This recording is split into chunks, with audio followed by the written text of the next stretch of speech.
Kalian tahu nggak film The Pursuit of Happiness?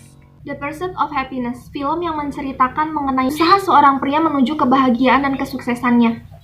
Chris memiliki seorang istri yang bekerja di pabrik dan bekerja 2 shift untuk memenuhi segala kebutuhan hidup keluarganya, dan memiliki seorang anak laki-laki yang masih kecil. Chris setiap harinya selalu membawa-bawa sebuah box. Di dalam box itu berisi alat pemindai kepadatan tulang. Itu merupakan sumber mata pencahariannya. Ia selalu optimis bahwa alat tersebut akan laku terjual habis di rumah sakit. Chris bertemu dengan seorang pria yang menggunakan mobil mewah. Dia bertanya bagaimana cara mendapatkan mobil mewah itu. Pria itu menjawab bahwa dia merupakan seorang pialang saham. Hubungan Chris dan istrinya tidak berjalan mulus. Mereka selalu bertengkar mengenai kesulitan ekonomi yang selalu mereka hadapi. Lalu Chris mencoba untuk mendaftarkan diri di perusahaan pialang saham tersebut. Dia mendaftar untuk menjadi seorang pemagang. Dia bercerita kepada istrinya bahwa dia akan magang di perusahaan tersebut. Lalu istrinya bilang, katanya bukankah seorang pengusaha lalu ia menjadi seorang pemagang itu adalah suatu kemunduran? Tapi Chris bertekad kuat, dia tetap kekeh dengan keinginannya ingin magang di perusahaan tersebut. Istrinya sudah tidak kuat lagi, ia akhirnya pergi. 4 bulan berlalu, box tersebut akhirnya terjual. Tapi malangnya kebahagiaan tidak berpihak pada Chris. Ternyata dia mendapati surat yang dikirim dari pemerintah.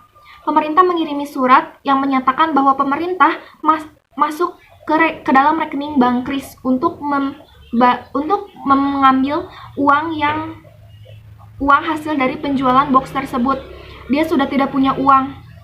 Uangnya hanya tersisa sedikit. Dia pun diusir dari motel tersebut. Tanpa tujuan, mereka pun akhirnya pergi ke stasiun. Karena malam semakin larut, mereka memutuskan untuk tidur di toilet stasiun. Tiap hari Chris tetap menjalankan magangnya itu selama 6 bulan. Anaknya dititipkan di tempat penitipan anak. Tidak punya uang untuk makan, tidak punya uang untuk tempat tinggal, mereka mengantri ikut ke sebuah penampungan yang menampung orang-orang yang homeless atau tidak punya rumah. Sebuah box terakhir yang Chris miliki, tapi box itu juga sudah dalam keadaan rusak. Chris harus berusaha untuk memperbaiki box tersebut dengan mengumpulkan uang untuk membeli sebuah lampu.